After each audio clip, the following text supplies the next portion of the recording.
नमस्कार, आप सबका मेरे यूट्यूब चैनल पे बहुत बहुत स्वागत है। हम एक बहुत ही महत्वपूर्ण विषय ओल्ड एज के विषय चर्चा 2 वीडियो में कर चुके हैं।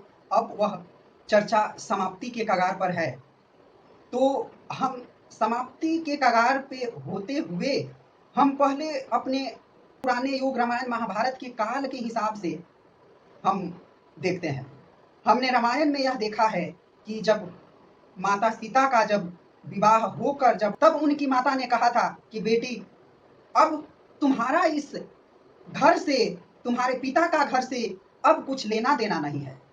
अब तुम जिस घर के लिए जा रही हो, तुम्हारा पति ही परमेश्वर है और जो कुछ भी है तुम्हारा पति का घर ही तुम्हारे लिए सब चीज है। तुम अपनी सुख सुविधा जितनी भी मायके में पाई हो उस सब को भूल जाओ और जैसा तुम्हारा पति रखे, तुम्हारे घर वाले रखे, उसी को अपना घर समझना और उसी के जैसा रहना। यहाँ की सारी सुविधाओं को भूलकर तुम अपने ससुराल की भांति, ससुराल के कल्चर में ही रहना। और ऐसी कथाएं में हमने जब माता पार्वती का विवाह भगवान शिव शंकर से हो रहा था, तभी भी हमने ऐसा ही कुछ नजरिया देखा था।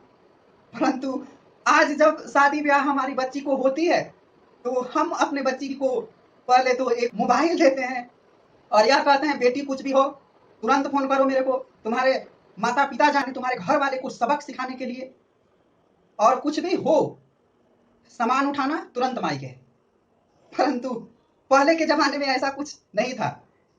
ऐसा कहा जाता था कि बेटी की डोली उठती है मायके से और जब उसका जो मृत शरीर उठता है वह ससुराल वालों के कंधे पे उठता है। आज की जनरेशन का तो खैर बात ही अलग है कुछ। तो पहले ऑप्शन नहीं था, बेटी के पास ऑप्शन नहीं था कि वो सामान उठाए और डायरेक्ट अपने मायके चले आए।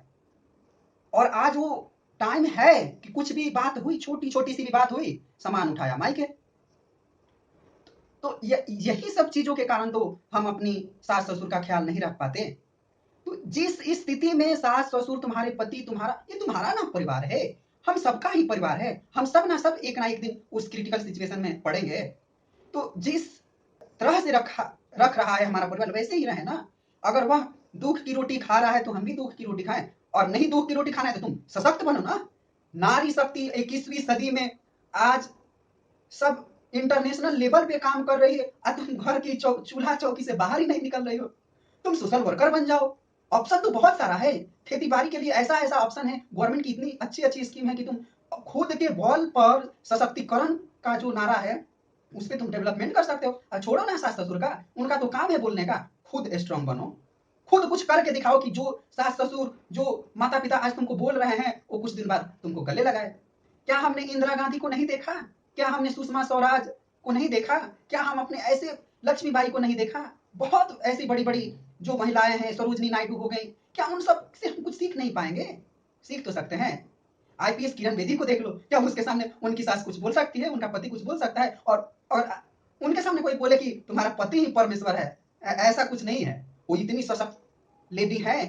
भारत की पहली आईपीएस महिला है किरण बेदी, जो इतने पूरे इंडिया को इतने तरक्की के ले गई कि उनसे कुछ सीखने की जरूरत है। अब इन सब फ्रीडम फाइटर औरतों का, औरत की शक्ति को न पहचान कर हम वहीं लगे हैं लड़ाई झगड़े। सास ने ये कहा, ससुर ने ये कहा, जेठानी ने ये कहा, देवरानी ने ये कहा, और उसी में फंसे रह रहे हैं। ना हम अपने बच्चे को डेवलपमेंट कर रहे हैं और ना अपने सास ससुर का, ओल्ड पीपल का केयर कर पा रहे हैं। तो मोबाइल टीवी बना है कि उसमें से कुछ सीखें, उसमें से समझें, इंडियन मूवमेंट को देखें, महारानी लक्ष्मीबाई को देखें, इन सभी से कुछ सीख कर हम अपने आप में कुछ कर सकते हैं। तो हम कहाँ लगे हैं इन छोटी छोटी बातों में। और सब चीज होते हुए भी न जाने क्यों मुझे ऐसा लगता है कि गलती तो दोनों तरफ से ही होता है। उन सास ससुर को भी समझ लेना चाहिए कि यह 21वीं सदी का जनरेशन है, वो बिगाड़ेगा तो अपना, बनाएगा तो अपना। हम जिस काम के लिए, हमारा जो उद्देश्य था हमने कर दिया, अब ये अपने बच्चे के लिए करे या ना करे। अच्छा बताइए, हमारे जो माता पिता किए हैं उसका एक मान सम्मान ना हो गया? वो जब मर जाएंगे तो लोग कहेगा कि अच्छा इसका पिता था जो इतना बना बना के चला गया, इसके माता थी जो इतना करके चली गई। और हमको क्या बोलेंगे, अरे कैसा नालायक बेटा था कि सारा चीज बेच बूझ कर खा गया और ना उसको डेवलपमेंट किया ना कुछ किया। जो माता पिता आज 5 गुना किए, हमारा यह कर्तव्य है कि हम उसको 10 गुना बढ़ाएं, जो हमारे आने वाली जनरेशन है वो और 20 गुना बढ़ाएं। इस तरह करके हम अपने पुरखों की संपत्ति जो है उसको एक उचित पथ पे ले जा सकें। अंबानी अडानी को देखिए, उनके पुरखों ने कहाँ छोड़ा था, आज वो पूरे विश्व में विख्यात हैं। पूरे इंडिया जिसकी नाम जप रही है, और विपक्षी दल तो उनको मतलब क्रिटिसाइज करते नहीं थकते। उन सबसे हमें सीखने की जरूरत है। विपक्ष केवल कंट्रोवर्सी क्रिएट करने के लिए नहीं है, वो इस जो सिचुएशन है उसको कंट्रोल बैलेंस बनाने के लिए जरूरी है, और विपक्ष को मजबूत होना भी बहुत जरूरी है। तो इस तरह घर में भी जरूरत है, हम अपने सास ससुर की, अपने बड़े बुजुर्गों से अच्छाई सीखें, और उस अच्छाई को अपने आने वाली जनरेशन में वो डेवलपमेंट करें। तो हम कहाँ उनकी छोटी छोटी गलतियों को लेकर ढूंढते रहते हैं, उनसे हमें सीखने की जरूरत है। कभी हम उनके पास बैठकर उनके जो ग्रास रूट से वो कैसे उठकर आई, उन विषयों पे अगर हम उनसे मिल व्यवहार की चर्चा करें तो कितना उनको अच्छा लगेगा। हाँ, अरे हमारा मन नहीं है, हमें टाइम नहीं है अपने बुजुर्गों के पास बैठने के लिए, परंतु कम से कम 10-15 मिनट भी अगर हम अपने टाइम निकाल कर उनसे कुछ, अच्छा बताइए, मोबाइल चलाने के लिए हमें 24 घंटा टाइम है, अपने मायके अपने रिश्तेदारों से बातें करने के लिए 24 घंटा टाइम है, परंतु एक बूढ़ी सास ससुर जेठानी देवरानी पड़ी है, उनसे एक छोटी सी आधे घंटे 10-15 मिनट की बातें नहीं कर सकते। उनके पास बैठे तो सही, उनसे सीखने की चाहत तो अपने दिल में रखें।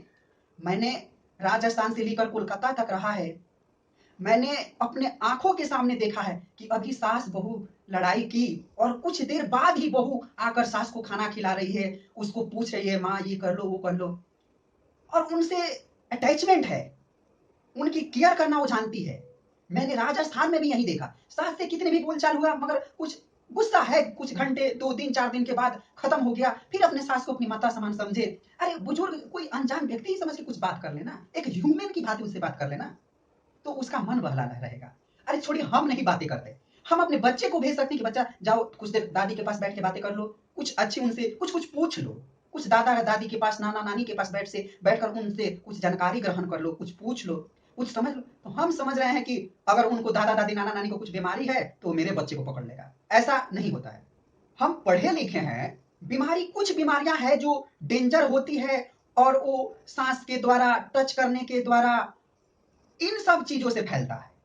और कुछ बीमारियां ऐसी होती है कि वो फैलती नहीं है, जिस व्यक्ति के पास है वो उसी के पास रहेगा और किसी के पास नहीं जाएगा। क्या उसके चलते हम अपने बच्चे से उसको अलग कर देंगे? दादा पोते के रिश्ते में हम खटास भर देंगे? नाना नानी और बच्चे जो है उसके जो रिश्ता है, एक खून का रिश्ता है, अटैचमेंट का जो रिश्ता है, क्या उससे हम उसको अलग कर देंगे?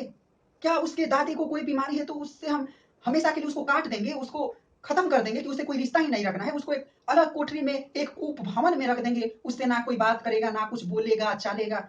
ये कोई अच्छा तरीका है? हम पढ़े लिखे व्यक्ति हैं, वहीं पे हम अपने आस पड़ोस पे जो आपका कट्टर दुश्मन हो सकता है, और दुश्मन है भी, कहाँ का भाई पटीदार आपका अच्छा चाहने वाला होता है?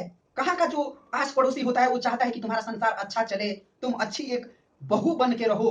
कोई नहीं चाहता। आस पड़ोस वाले भाई पट्टेदार तो और नहीं चाहते कि तुम्हारा संसार जो है वो अच्छा से डेवलपमेंट करे और तुम खुशी से रहो। वो जैसा है वैसे ही तुमको भी बनाना चाहता है, चाहे वो बहू हो बेटा हो। सबको एक कॉमन सेंस रखना होगा कि कौन हमारे लिए बुरा है और कौन हमारे लिए भला है। ये जो खून का रिश्ता है ना, ये बहुत इमोशनली होता है। अगर आज हम अपने माता पिता को घर पे दुख देते हैं ना, तो बाहर बैठा विदेश में पढ़ाई लिखाई करने वाला उसके बेटा बेटी को चैन नहीं आता है, शरीर में बेचैनी होती है, उसके शरीर में एक अलग तरह की ऊर्जा निकलती है, और वो बेचैन होता है कि लग रहा है कि हमारे माता पिता को कोई दुख दर्द हो रहा है, कोई हमारे माता पिता हमारे बुजुर्ग व्यक्ति को तड़पा रहा है। उसके खून से अटैचमेंट है ना, उसका माइंड जो साइकोलॉजी है वो तुरंत केयर कर लेता है ना। तो इससे हम खुद तो बुजुर्ग को परेशान कर ही रहे हैं, साथ साथ विदेश बैठा उसका बेटा बेटी, उसका बहू, उसका देवरानी जिठानी को भी हम परेशान कर रहे हैं। खून का रिश्ता एक अलग ही रिश्ता है, चाहे इस संसार में कितना भी पति पत्नी हो जाए, कोई और रिश्ता हो जाए, परंतु माँ बेटा बेटी का जो रिश्ता है, माता पिता का जो खून का रिश्ता है, वो कभी अलग नहीं हो सकता। उसका इमोशन अपने बेटा बेटी के साथ जुड़ा है। जो माता 9 महीने अपने बच्चे को अपने कोख में पाला हो, उससे क्या तुम अलग कर सकते हो उसके बेटे बेटी को? कभी नहीं, और ना ही चाह कर भी हो सकता है। क्या तुम हो गई हो अपने माता पिता से अलग? नहीं हो सकते। तुम्हारे जैसे माता पिता तुम्हें केयर करते हैं, वैसे ही इस सास का भी जो बेटा बेटी है ना, वो भी उतना ही प्यार करता है। क्या तुम अपने बेटा को अलग समझोगी या तुम अपने बेटी को अलग समझोगी? क्या तुम अपने बेटा बेटी को दुख और कष्ट में रखना पसंद करोगी? नहीं, कभी नहीं। हम एक चीज का एग्जाम्पल देते हैं कि कितनी बार ऐसा होता है ना कि हमारा मन किया हमारे माता पिता से बात करने के लिए, और ठीक उसी समय माँ का फोन आ जाता है या पिता का फोन आ जाता है। यह ना एक बहुत मतलब सुपर नेचुरल यह एक कंटेप्ट है, और ये हो जाता है। मैंने कितनी बार रियलाइज किया होगा, चाहे आपने भी कितनी बार रियलाइज किया होगा। आप किसी के बारे में सोच रहे हैं और तुरंत फोन की घंटी बज गई और आप फोन उठा के कहते हैं कि अरे अरे सर जी, आपका ही मैं याद कर रहा था। अरे मम्मी, मैं आपको ही अभी याद कर रही थी और आपने फोन कर दिया। कितनी बार ऐसा होता है, आप रियलाइज कर सकते हैं। ऐसे ही हम किसी को याद करते हैं और तुरंत व्यक्ति वो अचानक आ गया, तो हम कहते हैं कि अरे देखिए ना, मैं आपको ही याद कर रहा था, आपकी चर्चा कर रहा था, आप आ गए। तो ये जो रिश्ता है ना, ये बहुत ही सुपर नेचुरल रिश्ता है, और ये रिश्ता किसी और से रिश्ता नहीं मिल सकता है। हमने पिछले वीडियो में ये बात किया था कि सास ससुर जो है उसको बहू यह हमेशा इस बात की ताना मारती है कि तुम एक बेटी को पढ़ाई, अपने दूसरे बच्चे को पढ़ाई और मेरे पति को नहीं पढ़ाई। तो यहाँ पे समझने की बात है।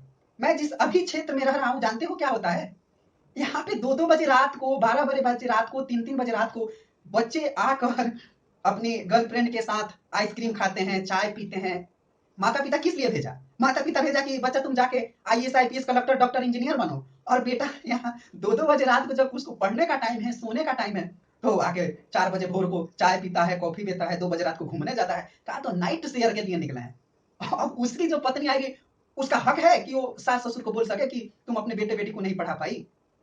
तो ये हमारे लॉजिक है ना, इसको सोचने समझने की बात है, और यह एक बार में नहीं आएगा समझ में, धीरे धीरे आएगा। हम अपने सास ससुर, अपने ओल्ड पीपल के प्रति दया की भावना, एक इमोशनल भावना, एक अटैचमेंट की भावना, एक केयर करने की भावना को लेकर चले, तो उस सास ससुर की बातें भी हमें बुरा नहीं लगेगी।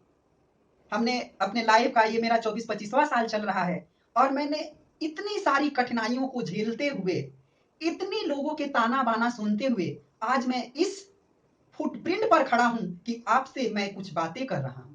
अगर मैं पीछे के लोगों की बातें सुनता तो आज मुझे यहां तक आने की नौबत नहीं पड़ती। मैं उन्हीं लोगों के फेर में पढ़कर, मैं अपना पढ़ाई लिखाई छोड़कर, कमेंट उनकी सुनकर मैं अपना सारा चीज बर्बाद कर दिया था। मगर मैंने नहीं ऐसा किया। मैंने उन सब चीजों को एक मजबूत अपना इमोशन पर रखा, और उससे मैंने सीखा कि वही लोग हैं जो आज आपकी अवहेलना कर रहे हैं, वो कल आपसे मिलने को तरस जाएंगे, आपकी बड़प्पन करते नहीं थके। इसलिए हमें पीछे लोग क्या कहता है, उन सभी चीजों को छोड़कर हमें अपने नए जीवन की शुरुआत करना है। ऐसा थोड़ी ना है कि आज ही तक हमारा लाइफ है। हम हर पल कोई ना कोई एक चीज सीखते हैं। हम हर एक दिन एक नया जीवन जीते हैं। हमें हमेशा कोई ना कोई चीज सीखने को मिलता है। हम हर किसी जिससे भी बात करें तो हम कुछ ना कुछ सीखते हैं। तो हम अगर आज सोए और कल ना उठें तो आज का करा धारा तो यहीं पे रह गया। तो मेरा यह रिक्वेस्ट है कि कल करे सो कल करे, आज करे सो अब, पल में पल रह जाएगी, बहुरिया करेगी कब। तो इसीलिए हम आज अभी से अपने ओल्ड पीपल, अपने माता पिता का केयर करें, यही आप सबसे अनुरोध है। और हम इतने ही परेशान हैं ना अपने माता पिता से, अपने ओल्ड एज से इतना ही परेशान है ना, तो हम एक चीज लिख के रख लें। और हम ऐसे नहीं बोल रहे, मैं एक बहुत ही इमोशन में बोल रहा हूं और बहुत ही परेशानी और बेचैनी मेरे अंदर है। ओल्ड पीपल की जो दुर्दशा है ना, उसकी कोरोना जो रुदन है ना, उनके आंखों से जो निकली हुई आंसू है ना, उसको सुनकर और देखकर जो दिल है ना, वो कितना भी पत्थर का दिल है ना, पसीज जाता है। और उस लहजे में मैं उन सभी करुणा को ध्यान में रख कर ये बात बोल रहा हूं कि अपने ओल्ड पीपल से, अपने सास ससुर से, अपने माता पिता से इतने ही परेशान है ना, तो आप एक चीज समझ लें कि आज नहीं तो कल यह बूढ़ा माता पिता मर जाएगा। उसके बाद हम अपना राज स्थापित कर लेंगे। उसके बाद हम जैसा जीना चाहते हैं वैसा जी लेंगे। और आज मैं आपसे रिक्वेस्ट करना चाहता हूं, अपने माता पिता को दुख ना दें, अपने सास ससुर को दुख ना दें, अपने जेठानी देवरानी को दुख ना दें, अपने जो ओल्ड पीपल है उसको कष्ट ना दें। और एक चीज यह ध्यान रखें कि वो जो आज जैसा बोल रहा है ना, वैसा आज हम उनके हिसाब से जी लेते हैं। और जैसे वो लोग मर जाएंगे, हम अपने आप विराट साम्राज्य स्थापित कर लेंगे। हम अपने बच्चे को डॉक्टर कलेक्टर बना लेंगे।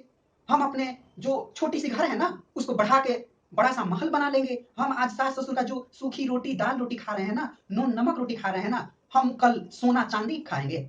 हम कल विराट विराट चीज जो होता है वो खाएंगे। विश्व का खाना मंगाकर खाएंगे। खाना बहुत अच्छी बात है, अपना केयर करो, सब कुछ करो, परंतु जैसा ओल्ड पीपल अभी के सिचुएशन में हम सबको रखना चाह रहा है ना, वैसा हम सब रहें। इसी में हम सबकी भलाई है, क्योंकि सास भी कभी बहू थी और जो पिता है ना वह भी कभी किसी का बेटा रहा होगा।